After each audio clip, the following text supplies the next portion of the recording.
Oui, Seigneur. Amen. J'aimerais qu'en prie Dieu, je vais demander à Gino de le faire. Et Gino, tu fais pour moi. Tu peux prier ça. Seigneur, nous te rendons grâce de venir ce soir. Et merci pour cette réunion ce soir, Seigneur, tout ce qui est fait, qui a été dit pour ta gloire ce soir, Seigneur. Tu vois, Seigneur, mon frère, tu as choisi ce soir pour annoncer le conseil de ta parole, Seigneur. Dans ta grâce, s'il te plaît. Au nom de Jésus, par la puissance de ton nom, on fait confiance, Seigneur. Tu connais leur cœur, tu connais leurs besoins ce soir. Sers-toi de ton serviteur comme tu le veux, Jésus. Oui, Merci, Jésus. Amen. Amen. Gloire au Seigneur. Voilà, je ne vous ai pas fait un message dans le sens de vous donner un enseignement par rapport à la jupe, au foulard, c'est pas ça. Parce que en réalité, vous savez ce que vous devez faire. Vous connaissez le vêtement que vous devez porter, il n'y a pas de problème. Puis je sais que vous êtes des femmes fidèles, puis des jeunes aussi fidèles qui est parmi nous. Et je sais que vous savez comment vous habiller, vous savez comment aussi vous tenir devant Dieu. On sait ce que c'est le foulard, on sait ce que ça représente, et on sait ce que c'est l'habit. Et c'est pas ça que je voudrais vous parler. Je vous ai pas fait un message pour vous dire de vous apprendre quelque chose. Dieu m'a donné une pensée, c'est afin que vous êtes bénis. Amen. Et puis un peu à vous identifier. On traverse certaines femmes qui sont dans la Bible, pour faire montrer que des fois on passe dans des difficultés, où on vit des moments dans un ton d'une vie, où c'est difficile des fois, où il y a des choses difficiles, où on subit en réalité. Et puis on va voir, j'ai pris des exemples, et puis je pense que Dieu, il va nous parler. Vous croyez ce soir que Dieu va vous parler? Moi je crois que Dieu m'a donné un mot. Vous savez, quand on fait une réunion, l'église, que ça soit un homme ou une femme, les commandements sont les mêmes. Vous savez ça. Si un homme n'a pas le droit de fumer, une femme n'a pas le droit de fumer. Vous avez bien compris. Et si un homme ne doit pas pécher, une femme ne doit pas pécher non plus. Hein. L'acte est le même et le péché est le même identique. Vous avez compris? Vous êtes avec moi? Amen. Vous me suivez? Amen. Alors on y va. Alors donc, lorsqu'on est chrétien, qu'on a donné notre cœur à Dieu, on se baptise. Parce qu'on rencontre Dieu, on veut plaire au Seigneur, on s'engage, et ça fait de nous des témoins. Et puis, il arrive à un moment, Gino, où Seigneur, on se forme un témoignage. Et lorsqu'on se forme un témoignage, vous êtes avec moi? Amen. On se forme un témoignage, et après, on a appelé, nous, on est donc des femmes de Dieu, des hommes de Dieu, des femmes qui aiment le Seigneur et qui plaisent à Dieu, à avoir une conduite. Et c'est là-dessus que j'aimerais en dire. Parce que si vous voulez que votre témoignage soit connu de tous, des fois c'est pas en parole. C'est pas en parole, en parlant, ou Seigneur, ou en se faisant montrer, c'est en ayant une bonne conduite. Amen. Et l'apôtre Pierre,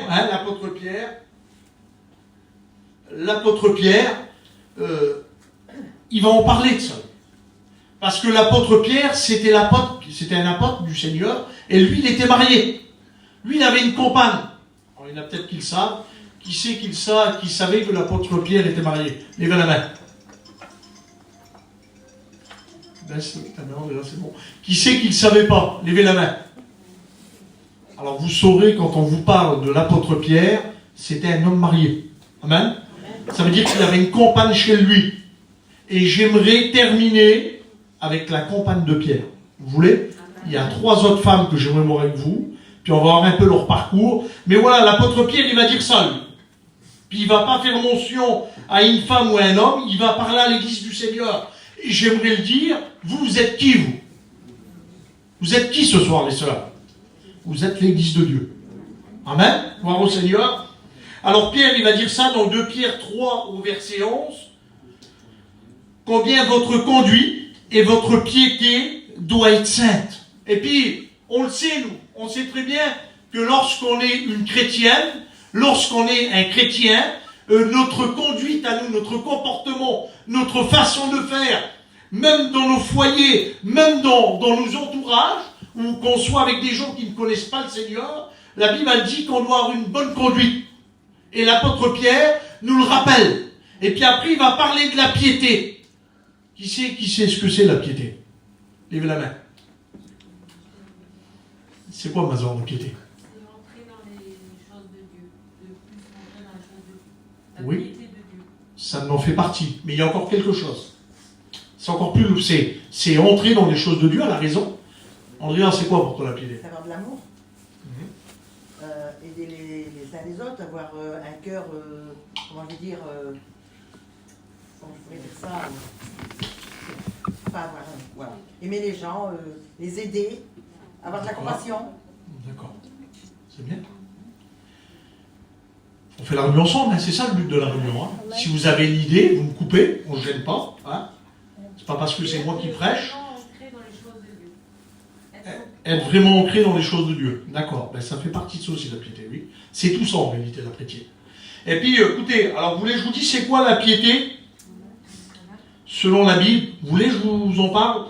La piété, voilà ce que ça veut dire. Vertu qui dispose à Dieu l'honneur qui lui est dû par des actes extérieurs. C'est pas que à l'intérieur du cœur, mais c'est aussi des actes extérieurs. Et les actes extérieurs, c'est ce qui se voit. Vous comprenez? Alors, si on regarde plus loin pour approfondir, la piété s'est manifestée, écoutez, hein, se manifeste, et on y vient Andrea, par des gestes d'amour fervents pour Dieu. Des gestes d'amour fervents pour Dieu. Alors c'est un aspect extérieur, parce que ça se voit la piété. La piété, c'est rendre honneur à Dieu, et lui rendre ce qui est dû, une vertu. Et quand on rend une vertu, c'est de rendre quelque chose à Dieu. Et puis là, Pierre va dire, il va parler de la conduite, mais de la vertu. Et puis en réalité, c'est une grande qualité. Un homme, écoutez, qui fait des gestes, et puis qui a un aspect pour rendre honneur à Dieu, et puis lui rendre gloire, c'est quelque chose de beau, ou une sœur. Vous avez déjà vu une sœur qui prie? Moi j'ai déjà vu des sœurs se mettre à genoux par terre, Seigneur, je te rends grâce. Je te bénis, j'ai besoin que tu bénis mon foyer. Ils acclament Dieu. Et puis, ils donnent toute la gloire à Dieu, et puis toute l'honneur. Ils se penchent sur Dieu. Et j'aimerais le dire, ça, c'est à la portée de tous. Est-ce que vous êtes déjà tous mis à genoux devant le Seigneur? Les sœurs, vous êtes déjà mis tous à genoux devant Dieu? Mettre les genoux à terre. Et puis, regardez, je vous le fais. Vous avez des jupes, c'est compliqué. Moi, j'ai un pantalon. Regardez. Se mettre à genoux, là, je suis à genoux, là. Hein. Et puis, même être seul. Et puis, rendre honneur à Dieu.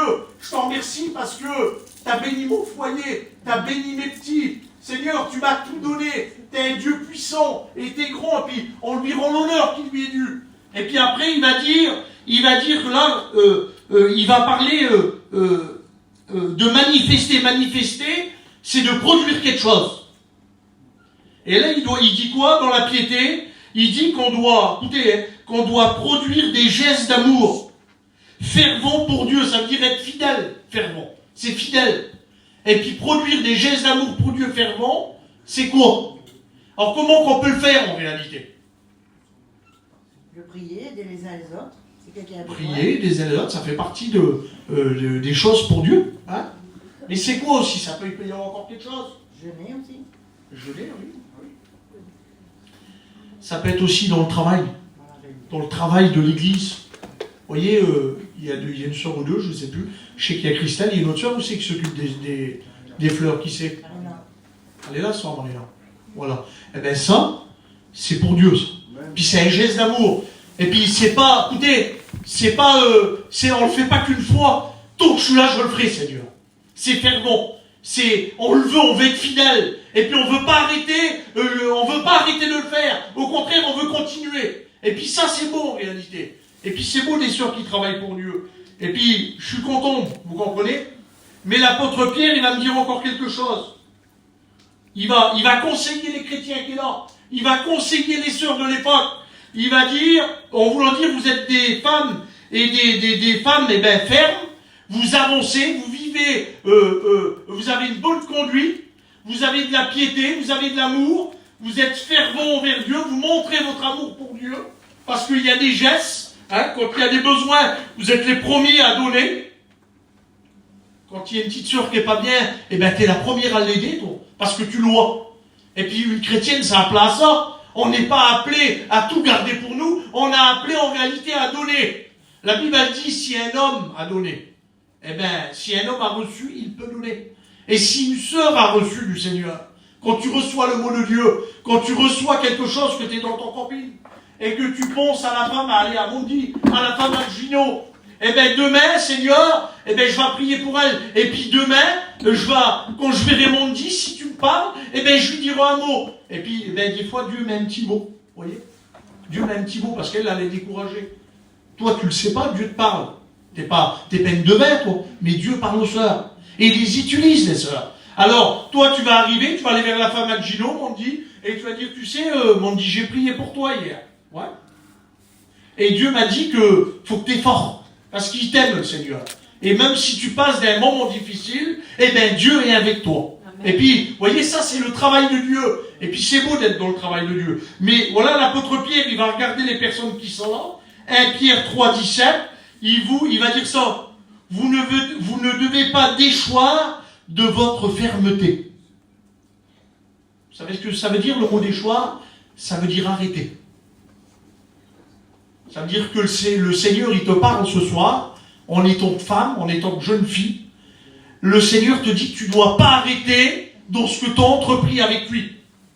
Dieu te parle et il veut t'encourager. Il veut t'encourager à pas, déchoir, de perdre. Écoutez, le mot déchoir, ce qu'il veut dire, le mot déchoir, il veut dire perdre sa force. C'est important quand même, hein? Une sœur qui perd sa force. Ben oui, j'ai la volonté de travailler pour le Seigneur, de témoigner de Dieu, de faire mon petit travail, et puis je perds ma force. Alors mon travail diminue. Et puis si je perds ma force, ben je suis quelqu'un de faible. Écoutez, j'ai marqué ça aussi, moi. Le mot déchoir signifie perdre l'amour. Qu'est-ce que tu dis, Sony? Et je t'écoute. Le mot déchoir signifie aussi perdre l'amour. Perdre l'amour pour Dieu. Vous voyez? C'est vraiment important quand même. Une bonne conduite, vivre dans la piété, rendre à Dieu ce qu'on doit lui rendre, lui apporter notre amour par des gestes et par des œuvres, même extérieures. Et puis Dieu nous demande de continuer, et Paul nous dit faites attention de ne pas déchoir, de ne pas envoyer de la réalité, de perdre sa force, de ne pas perdre ton amour, et le mot déchoir, il signifie ça encore, de ne pas tomber. Parce que combien de chrétiennes sont tombées? Ils ont perdu la force. Ils ont perdu la communion avec Dieu.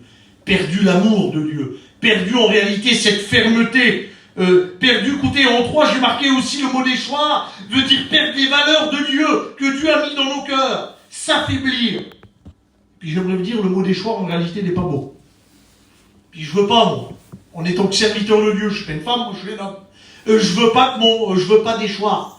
Je veux pas perdre ce que Dieu m'a donné. Écoutez, je veux pas que les sœurs, toi sœur qui est là, toi qui écoutes la voix du Seigneur, je veux pas que tu perds ta force. Je veux pas en réalité que tu perds, que tu tombes. Je veux pas que tu perds les valeurs que Dieu a mis dans ton cœur. Je veux pas que tu t'affaiblis.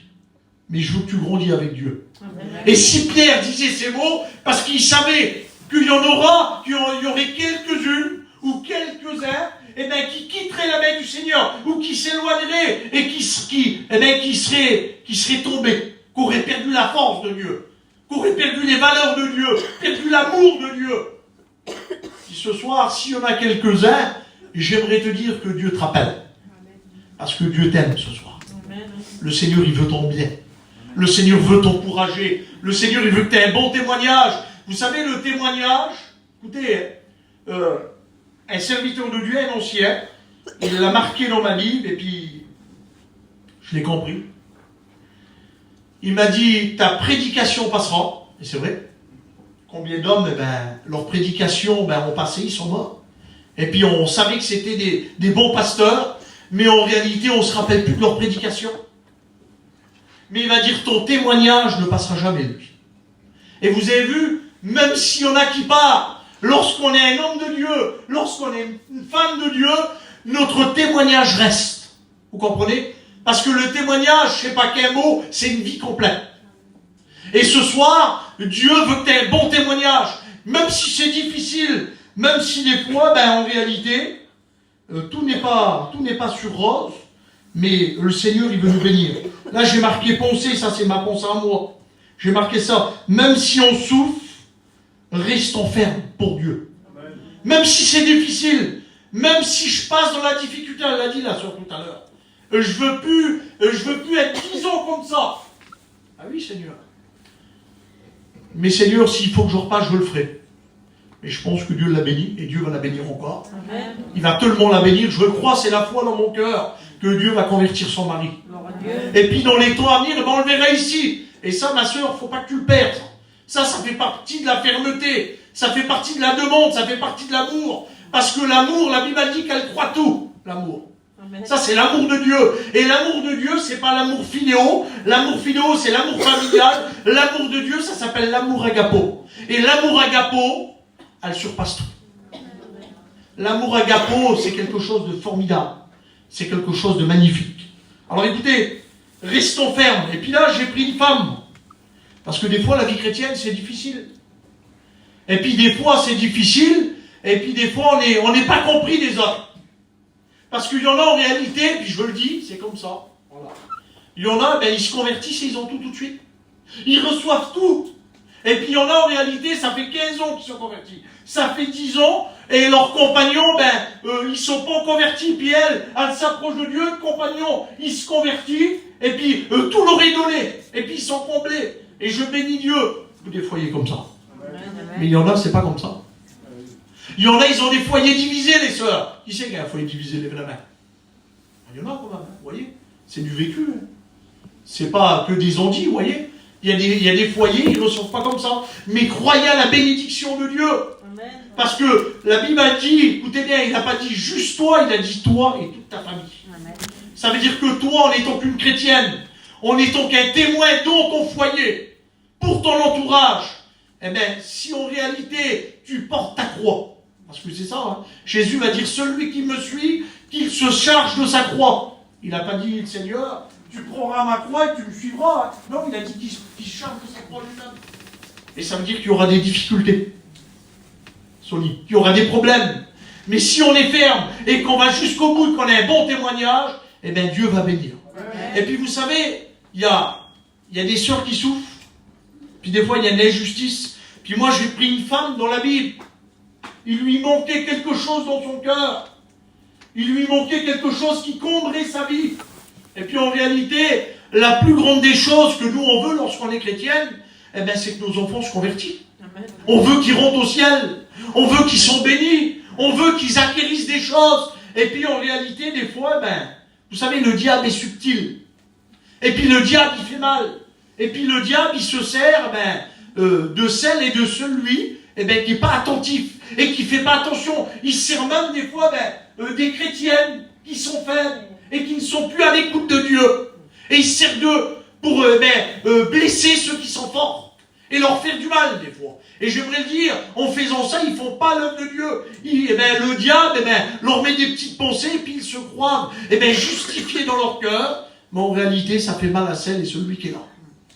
Et puis écoutez, j'ai pris un exemple dans la Bible. La Bible, elle dit qu'il y avait une femme, c'était Anne. Et la Bible, elle dit que Pénina, écoutez bien, hein, c'était sa copine, elle était à côté. Elle. Et puis à Samnévérin, elle n'a encore rien eu cette année. Et puis vous savez, le diable, écoutez, il ne va pas t'arracher les cheveux, pas une autre, hein, il ne va pas te tirer les cheveux.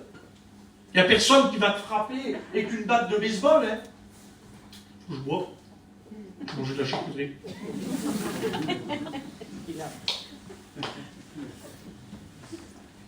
Ça vous détend. Le diable ne va pas se servir d'une hache ou d'une tronçonneuse pour te couper en deux. Hein. Il va se servir des fois de celle qui est à côté de toi. Des fois qu'elle n'est pas tellement éclairée. Elle a du mal. Mais le diable s'en sert des fois. Et oui, mais dépensé, il se sert. Il se sert de certaines personnes pour nous faire du mal. Et puis, Pénina, Samnévéran, et puis c'était ça, elle. À Samnévéran, et puis, cette année, tu ne ressembleras pas. Et t'es toujours pareil. Et puis, elle a tué en travers les mots, en travers les paroles. Et puis, il y en a, ils sont victimes de ça. Parce que, ils sont bien cheux, ils sont bénis. Et puis, il y en a un qui approche, et puis t'as tué elle, et puis il y a eu ça, il y a eu ça. Ben ça, c'est pas le rôle de Dieu, ça. Et c'est pas un acte d'un bon témoignage. C'est pas un acte d'un fervent de Dieu qui porte l'amour du Seigneur. Elle, Pénina, elle lui faisait du mal à Anne, parce qu'elle ne recevait pas. Et en plus qu'elle lui faisait du mal, eh ben, c'était dans son cœur, mais ça se voyait aussi de l'extérieur. La Bible a dit qu'elle se retirait, elle pleurait, elle ne mangea pas, et puis elle était triste dans son cœur. Moi, j'ai marqué quelques points. Elle pleurait, elle ne mangea plus, elle était triste, et en plus, elle était accusateur. Vous imaginez être accusateur, c'est encore pire. Elle a dit que tu as fait quelque chose, ou lui dit que tu as fait quelque chose. Et puis en réalité, c'est pas vrai. Alors comment faire en travers une attitude comme ça? Est-ce qu'il faut serrer son poing et mettre un coup de poing? Les sœurs, je vous pose la question. Répondez-moi. Est-ce qu'il faut faire ça? Faut que je la prends par les cheveux, je la tire? C'est ça une chrétienne? Pas ça une chrétienne, hein? Est-ce qu'il faut, j'y dis, c'est quatre vérités en face? Toi t'es comme ça, toi t'es comme ça, toi t'es comme ça. Je viens d'Andrea depuis tout à l'heure, on va trop. Pas pour toi. Hein. Je prêche dans la liberté ce soir, hein, vous avez compris. Hein. Je me laisse guider par Dieu. Le Saint-Esprit parle à mon cœur, donc je laisse faire. Amen. Avec accusateur, elle est fidèle. Hein. Écoutez, c'est une vraie chrétienne, je le dis devant Dieu. Une véritable chrétienne. Elle loue Dieu, elle prie Dieu, elle fait des offrandes à Dieu, elle va adorer Dieu. Tous les ans, elle fait le même chemin pour apporter quelque chose à Dieu. Et il y a un moment donné, elle est dans le ton. Écoutez, là, c'est la pire des choses. Elle est dans le ton, elle va louer Dieu, et puis l'homme soi-disant de Dieu, le grand Élie, le gardien du temple, où il y avait l'arche de l'Éternel, où il y avait la présence de Dieu. Vous savez ce qu'il va dire? Il va la regarder de ses yeux, j'aimerais le dire. On n'est pas toujours spirituel. Les sœurs, on n'est pas toujours spirituel. Est-ce que vous êtes toujours spirituel, vous? Répondez-moi, on fait la réunion ensemble. On n'est pas toujours spirituel. Bien souvent, on voit de nos yeux, et puis la première des choses, on juge. Puis on dit, t'as vu elle ce qu'elle a fait? Ou lui ce qu'il a fait? Mais Seigneur, elle, même par rapport aux accusations, ça ne la touche pas. Elle, vous savez sur qui qu'elle s'appuie? Elle s'appuie sur Dieu. Et j'aimerais te le dire, si tu es victime d'accusations mensongères, si tu es victime d'injustice, parce que on a parlé sur toi, laisse-les parler. Dieu te fera justice. Vous savez ce qu'il va lui dire, le grand homme de Dieu? Il va dire, Anne, t'es une alcoolique, toi. T'es une alcoolique. Mais t'es une famille, tu bois. Et tu viens dans la maison de l'Éternel, et tu veux prier Dieu, tu viens cuver ton verre en réalité. C'est ce qu'il va lui dire, l'homme de Dieu. Alors là, dehors, je me fais lapider, et je vais dans la maison de Dieu, je suis encore lapidé. Vous savez ce qu'elle va faire, elle? Elle va pas écouter l'homme de Dieu. Elle va dire non. Elle va dire ta servante, parce qu'elle va se présenter comme une servante, vous voyez? Elle va pas se présenter comme une femme extraordinaire. Elle va dire ta servante, c'est une soumission, vous l'en dire. T'es un homme, je suis plus bas que toi. Moi. Elle va pas s'égaliser à lui. Elle va pas faire la grande femme spirituelle. Elle va dire non, ta servante, elle souffre dans son cœur. Elle est triste. Ta servante, les larmes qui coulent de ses yeux, c'est pas des larmes, en réalité de vin. C'est des larmes, de gémissement, des larmes de souffrance. Et c'est mon âme que je réponds devant Dieu. Et puis c'est ça le point fort, c'est qu'en réalité elle pleurait, mais elle pleurait devant Dieu. Elle ne se faisait pas montrer des gens qui étaient dehors, elle pleurait devant Dieu. Et j'aimerais te le dire, et je le dis devant Dieu qui est présent, tu n'as pas besoin de pleurer devant les gens. Si tu veux pleurer, pleure devant Dieu. Amen. Parce que la Bible elle dit dans le psaume que Jésus lit dans les larmes. Il lit dans les larmes, et puis, écoutez bien, hein, il lit dans les larmes, mais il exauce aussi la prière des larmes. Amen. Et puis elle va dire non, ta servante répond son cœur. Je vais aller vite, je prends encore 2 minutes. Vous voulez encore 5 minutes? Amen. Ou 10 minutes? Amen. On voit tous les cas vite fait. Hein? Vite fait brossé. Allez, je vous le fais. Écoutez bien. Elle, là, il va lui dire ça, et puis tout d'un coup, là, écoutez, elle va pas se rebeller, elle va pas crier. Elle va pas le reprendre. Elle va pas lui dire, et tu me prends pour qui? Elle va dire non, elle va y répondre avec une sagesse. Avec un amour. Parce que c'est une chrétienne. Et j'aimerais vous le dire, mes sœurs, il vous faut de la piété dans vos cœurs, une bonne conduite et un bon témoignage, de l'amour envers Dieu. Et si tu as de l'amour envers Dieu, que Dieu te donne de l'amour, eh bien ton amour, malgré que des fois on te parlera dessus, qu'on te fera du mal, ou qu'on te dira des choses, et même si on t'accuse à tort, eh bien ton amour leur prouvera le contraire. Amen. Et si les hommes, les femmes t'ont fait mal, eh bien Dieu, lui, va te faire du bien. Parce que le but, c'est que Dieu te bénisse. Elle va recevoir. Elle va pas dire des grandes choses. Elle va dire la vérité. Et puis il va dire, lui, l'homme de Dieu, excuse-moi qu'il va dire. Il va dire, Anne, ce que tu demandes, les prochaines, ça te sera accordé. Ça veut dire que Dieu, lorsqu'on demande, elle l'a dit la sœur tout à l'heure, il y a une sœur qui l'a dit. Elle a parlé de son petit, le petit à David. Lorsqu'on demande, on voit s'accomplir. Parce que quand Dieu voit la souffrance dans nos cœurs, et qu'on est fidèle et qu'on est vrai, Dieu bénit. C'est pour ça que Pichon, ton petit, Dieu le garde. Et que Dieu le bénit. Et qu'il ne fait plus de crise. Parce que tu es fidèle, tu as un témoignage. Et Dieu vous bénit. Amen. Écoutez, elle était fidèle malgré ça. J'ai pris une autre femme, vite fait, vous voulez qu'on regarde vite fait? Amen. On regarde vite fait. J'ai pris une autre femme, et puis... Cette femme-là, vous savez, c'était pas une mauvaise femme. Elle avait des qualités hors normes. Elle était vaillante. Écoutez, elle était vaillante. Elle s'occupait de l'œuvre de Dieu. C'est quoi s'occuper de l'œuvre de Dieu? Elle nettoyait. Les petits enfants qui n'avaient pas à manger, qui n'avaient plus de parents, ou ceux qui mouraient de faim, elle faisait à manger et elle leur donnait à manger. Ceux qui n'avaient pas de vêtements, elle faisait des vêtements, elle leur donnait des vêtements. Elle récoltait des offrandes pour donner aux pauvres. Vous voyez le travail de cette femme, hein? C'était quand même extraordinaire. Elle avait quand même un gros service. Elle ne prêchait pas, c'est pas un pasteur. Mais non, mais elle aime le Seigneur. Et Dieu il a mis ça dans son cœur. Et elle y arrive. Et bien elle met ça au profit du Seigneur. Et Dieu la bénit. Et la Bible a dit que là, cette femme-là, c'est Dorca. Dorca.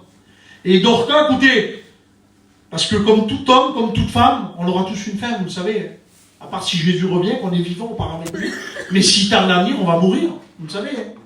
Hébreux 9, 27, il est réservé à l'homme ou à la femme de mourir une seule fois. On est d'accord? Alors écoutez, elle, Dorca, c'était une femme qui travaillait. C'était une femme qui était au service du Seigneur. Une femme qui avait une bonne réputation. C'était une femme qui avait un bon témoignage. Et à un moment donné, elle va arriver... où le Seigneur, sa vie, elle va s'arrêter. Et la Bible, elle dit qu'elle va mourir. C'est grave, hein? Elle va mourir. Elle va plus naître. Elle est morte. Elle va mourir. Et il y a un moment donné, écoutez, par tellement que cette femme, elle avait un témoignage et qu'elle était importante, et que les gens l'aimaient. La Bible, elle dit que 2 disciples, ils savaient que Pierre était dans la région où était cette femme qui était morte. Et tout le monde qu'elle était aimée, qu'ils aient besoin d'elle. Vous savez ce que le Seigneur va faire par rapport à son témoignage? Il va la ressusciter. Quelle beauté. Et puis si on le prend un peu au sens charnel, au sens spirituel, mettons pas la mort, hein, c'est moi qui le dis, c'est comme ça, mettons pas la mort du corps. Mais si demain tu as été une femme vaillante, tu as travaillé pour Dieu, tu étais un témoin, tu as eu un témoignage, et puis en réalité, que tout d'un coup tu t'es arrêté. Et puis là, c'est le chaos, et puis, en voulant dire, t'es mort pour Dieu. Bon. Hein, je le prends comme ça. Allez. Je mets plus le sens charnel du corps, j'y vais, je vois l'invisible, au sens spirituel. Et puis, t'étais vaillant, t'as tout fait. Et puis, à un moment donné, eh ben, ton témoignage va arrêter. Et puis, cet après-midi, là, écoute, t'as une copine à toi qui t'a dit, soir à Aniche, parce que dans le Nord, il n'y en a pas beaucoup des réunions de femmes. Hein. Je crois qu'il y a qu'ici qu'il y en a. À Aniche, il y a une réunion de femmes pour les sœurs. Ah bon? On n'irait pas? Ben oui. Puis toi, peut-être qu'il y a un petit moment que tu n'as pas été à la réunion. Tu as peut-être souffert, tu as eu des injustices, tu as eu des problèmes. Et puis tu es là. Et puis ce soir, la parole de Dieu, elle te concerne. Et moi, je te parle. Et puis le serviteur en question, Pierre, va rentrer dans la maison. Hein, pour revenir au message. Il va rentrer dans la maison. Et puis il va dire, vous l'avez mis où? Elle est là en haut, il va monter. La Bible a dit qu'il y avait des femmes qui pleuraient cette femme. Tout le monde qui l'aimait. Et puis Pierre va faire sortir tout le monde. Et Pierre, il va dire, toi Seigneur, c'était une chrétienne. Elle a fait un bon témoignage. Elle a fait beaucoup de bien pour toi. Elle a aidé des malheureux. Mais aussi elle a aidé des forts. Et puis ça a été toujours un pylône dans l'église. C'était une bonne chrétienne. Et puis aujourd'hui elle a arrêté. Elle est morte. Seigneur, je veux que tu fais un miracle. Je veux que tu la ressuscites. Je veux que tu aies, je ne sais pas, 5 ans, 10 ans, 15 ans, même si elle meurt. Mais Seigneur, donne-lui encore du travail. Parce qu'on a besoin d'elle. Tant de gens ont besoin d'elle. La Bible, elle dit que Pierre va monter en haut. Il va prier pour elle. Et la Bible, elle dit qu'elle va ressusciter. Et il va la rendre, elle a ressuscité à cause de son témoignage. Et j'aimerais dire, écoutez, à toi peut-être qui est éloigné de Dieu, à toi peut-être qui est morte spirituelle, eh bien Dieu veut te ressusciter. Amen. Il veut te redonner cette spiritualité, ton témoignage. Il veut te délivrer ce que le mal, eh bien, peut-être que le monde, le diable t'a donné. Il veut le casser. Il veut te redonner ta place. Il veut que tu sois une chrétienne fervente. Il veut remettre de l'amour. Il veut remettre un témoignage vivant. Une personne comblée par Dieu. Voilà ce que Dieu veut faire avec toi. Amen. Et puis, si on le prend au sens de la vie tout de suite, là, eh ben, pour nous qui sommes des chrétiens, là, eh ben, si on a un bon témoignage, un jour on ressuscitera. Le jour où Jésus reviendra, la Bible dit que les morts en Christ, premièrement, les morts en Christ, ceux qui sont le Seigneur, ressusciteront. Alors dans les deux sens, si je suis un chrétien, je suis dans l'église, si je meurs, eh ben, je ressusciterai. Et puis Seigneur, si je suis une chrétienne qui a abandonné, puis qui est rétrograde, on va le dire le mot, on n'a pas honte, eh bien ce soir Dieu peut me redonner la vie. Et je peux repartir d'un pas nouveau. Et puis regardez, j'ai pris aussi une autre femme, allez j'arrête avec ça. Une autre femme vite fait. Hein. Et j'ai pris, vous la connaissez? Elle s'appelle Ruth. Sa belle-mère c'était Naomi. Sa belle-sœur c'était Orpa. Vous la connaissez, non? Naomi c'était sa belle-mère. Orpa c'était sa belle-sœur. Et puis elle c'était Ruth. Et Ruth, vous savez ce qui signifie son nom? Ça veut dire compagnie.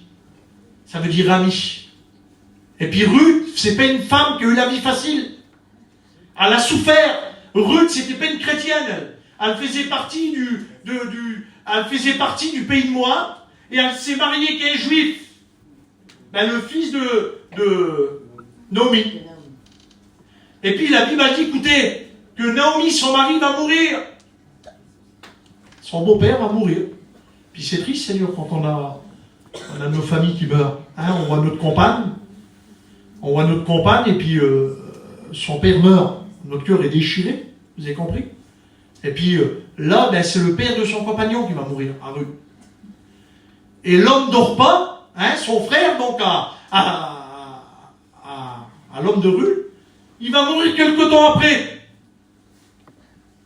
Et puis écoutez, ça va encore aller plus loin. Son mari à Ruth va mourir aussi. Et puis là, ben, Ruth, elle n'est plus dans son pays, parce qu'elle est partie loin. Mais Ruth, elle a vu Naomi, une femme servante, une femme qui aime le Seigneur, une vraie chrétienne. Et puis elle ne s'est pas rebellée. Une fois que tout va être fini, là, voyant ses belles filles, puis c'était des femmes extraordinaires, parce qu'ils restaient que leur belle-mère. Et il y a un moment donné, elle va les conseiller, retournez dans vos familles. Naomi, vous savez ce qu'elle va faire? Elle va les conseiller, puis Orpa, elle va craquer à un moment. Elle va partir.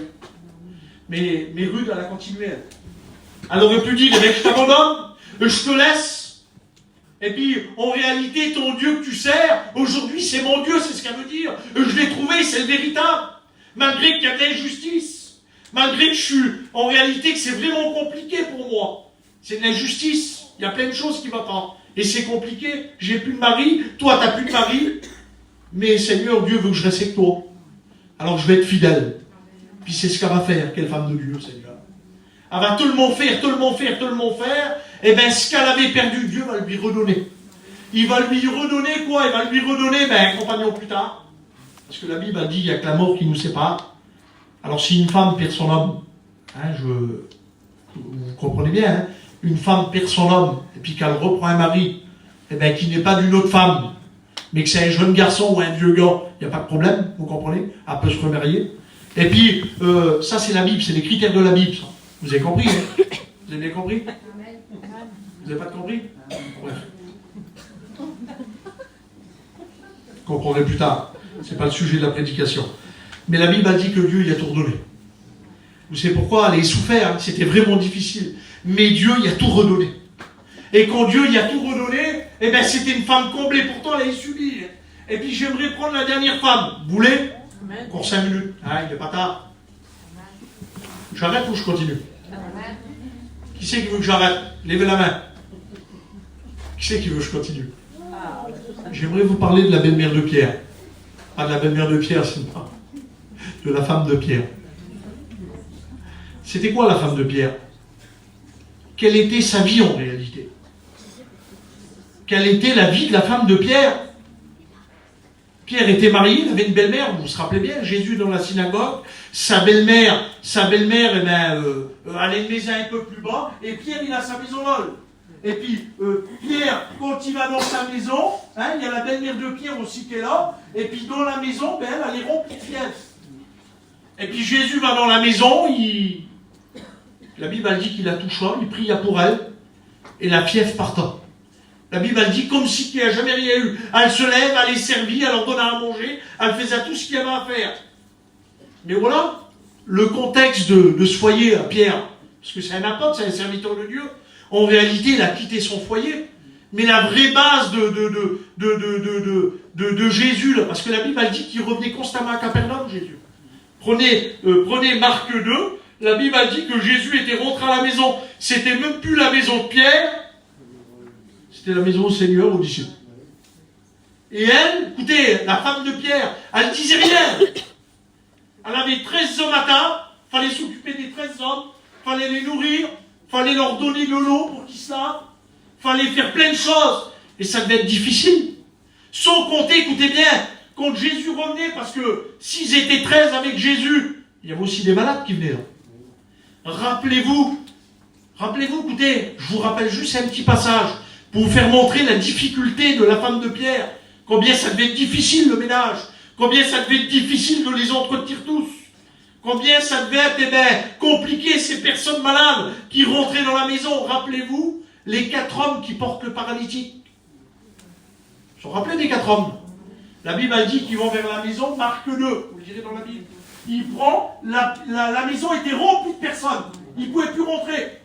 Vous voyez? Elle ne disait rien, la femme de Pierre. C'est quand même une femme extraordinaire. Non? Des dizaines et des quinzaines, des trentaines, allez, peut-être 40 personnes dans la maison, pas un mot. Jésus au milieu, puis il prêchait. Et puis il prêchait à mort. Et elle était là, mais elle n'était pas à la maison, elle voulait entendre Jésus qui parle. Amen. Et elle ne disait pas un mot. Et puis, les 4 hommes, le paralytique, là, ils vont aller vers la maison, ils ne peuvent pas le ramener, parce que lui, c'est un malade, il a besoin de lui. La Bible a dit que derrière la maison, il y avait un escalier. Vous savez ce qu'ils vont faire, les hommes, là? Ils vont découvrir le toit. C'est comme si toi, on est dans ta maison, puis il n'y a plus de place. Et puis là, qui retire des tuiles, et puis il va traverser le plafond. Tu vas dire, Seigneur, j'accepte tout, mais vous n'allez pas casser ma maison. Mais elle n'a rien dit. Elle n'a rien dit. Elle aurait pu se rebeller. J'en suis sûr, écoutez, j'en suis sûr et certain dans mon cœur que Jésus a dû penser dans son cœur envers cette femme. Il a dû dire, mais Seigneur, là, ça va peut-être un peu trop loin. Là. Et il n'a pas regardé le Seigneur, il a laissé faire. La Bible a dit, quand le toit de la maison, les tuiles étaient retirées, le toit se découvert, la Bible a dit qu'il était ému de compassion. Voyons ces hommes et voyons ce malade. Voyez pas l'amour, comment Jésus était penché envers l'action, pourtant, on détruisait la maison. Puis vous savez que ça fait partie du témoignage, hein, l'hospitalité. 1 Pierre, chapitre 4 et verset 9. Exercer l'hospitalité. L'hospitalité, c'est de recevoir, c'est d'être bien chez les gens. Moi, ça m'arrive, alors moi j'ai un gros défaut, je me déchausse jamais. Que ce soit dans mon camping ou dans ma maison, je me déchausse jamais. Et puis des fois, je le dis devant Dieu, écoutez, ça m'arrive souvent d'aller dans des foyers, aller dans des maisons, puis je rentre, et puis on voit qu'il y a des maisons, Seigneur, c'est extraordinaire. On rentre de là, on fait comme si on est chez nous. On sent qu'il y a quelque chose de bon, vous comprenez? Mais il y a certaines maisons, des fois c'est plus compliqué. On n'ose pas mettre les pieds, et puis on nous regarde comme ça. Alors je ne sais pas si c'est de l'hospitalité, Mais j'aimerais le dire, mes sœurs, je vous corrige dans l'amour du Seigneur. Quand quelqu'un rentre chez vous, regardez pas ses pieds. Regardez plutôt le mot de Dieu qu'il a dans son cœur. Est-ce qu'il peut vous apporter? Est-ce que vous pouvez recevoir? Le toit a été découvert, elle n'a rien dit encore. T'imagines? Elle n'a rien dit, Soli. Ben oui, mais pourquoi qu'elle dit rien? La première des choses, c'est quoi? Parce qu'elle aime Jésus. Amen. La deuxième des choses, elle a un privilège. Jésus est dans son foyer. Amen. La troisième des choses, c'est quoi? Elle voit des miracles devant ses yeux. La quatrième des choses, quand elle a un besoin quelconque, il est là pour l'aider. Parce que Jésus est fidèle, vous comprenez? Ça devait être dur quand Pierre partait.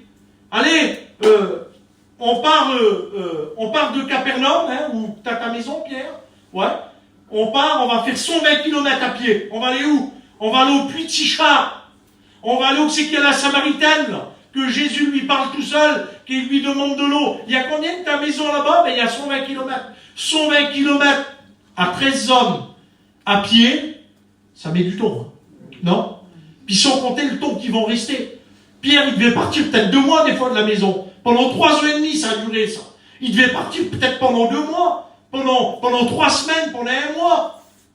Elle savait quand il partait, mais elle ne savait pas quand il rentrait. Mais elle savait que c'était pour l'œuvre de Dieu. Amen. Alors je vous le dis, mes sœurs, écoutez, si vos maris vont faire des réunions, si vos maris vont à la réunion, encore à la réunion ce soir, il ne faut pas que ça sorte de vos bouches. Poussez-les, soyez des témoins, encouragez-les. Je le dis devant Dieu, regardez, les sœurs qui n'ont pas leur mari qui n'est pas chrétien. Vous n'aimerez pas que vos maris soient convertis, mes sœurs, et qu'ils sont avec vous dans les réunions, et que vous priez le matin avec eux, que vous lisez la Bible. Moi, je fais un message, je m'accompagne à la côté, elle lit la Bible. Vous voyez le message que j'ai fait là? J'étais là hier, puis elle a lisé la Bible. Puis elle me posait des questions. Elle me bombarde de questions. Et puis, c'est beau. Elle n'a jamais rien dit. Et pourtant, eh ben, elle avait un privilège. Le privilège, c'est que Jésus était dans son foyer. Elle pouvait lui dégager de l'amour. Elle pouvait le servir. Même si sa maison, c'est malheureux, mais ma maison, elle s'est abîmée, vous savez. On a fait les réunions chez Andrea. Combien de temps, Andrea, dans la maison? Pas loin de 3 ans. Je suis sûr que tu as eu des tapis de bouffée, Andrea, en 3 ans de temps. Hein. Non? Et que les pieds. On fait les réunions chez la femme amourette, à ma soeur. J'ai dit le jour, j'aurais payé une paire de tapis à la fin de l'hiver. Les tapis, ils sont usés. On a été chez Nounou. Hein, c'est vrai, les filles? Chez Nounou. Il y a plein de personnes. Tout le monde était là. Mais Seigneur, on ne regarde pas aux pieds. On regarde à l'œuvre de Dieu. Tu as une maison, c'est Dieu qui te l'a donnée. Tu as des affaires, c'est Dieu qui te les a données. Tu veux refuser quelque chose à Dieu? J'aimerais dire, qui es-tu pour refuser ce que Dieu t'a donné? Et Dieu, des fois, a besoin de nos affaires pour qu'on s'en sert. Andrea, la maison, elle est toujours là. Hein. Et Dieu t'a béni. Aujourd'hui, t'es comblé. Hein. Hein, tous tes enfants sont chrétiens. Hein? Même tes petits-enfants. Tu te rends compte? Ben, quand on met sa vie à disposition et qu'on a un bon témoignage, eh bien, Dieu nous bénit. Amen. Vous comprenez, les sœurs? Bon, j'arrête. Il y en aurait qu'on va dire, mais c'est bon, on arrête. Parce que le but, c'est pas que la prédication, c'est que derrière on soit béni. Amen. Est-ce que vous avez compris le message du Seigneur? Et j'ai pris plein de petits points afin qu'on soit béni et qu'on comprend. Amen. Voilà, on prie le Seigneur, vous voulez? On baisse les fronts, les sœurs.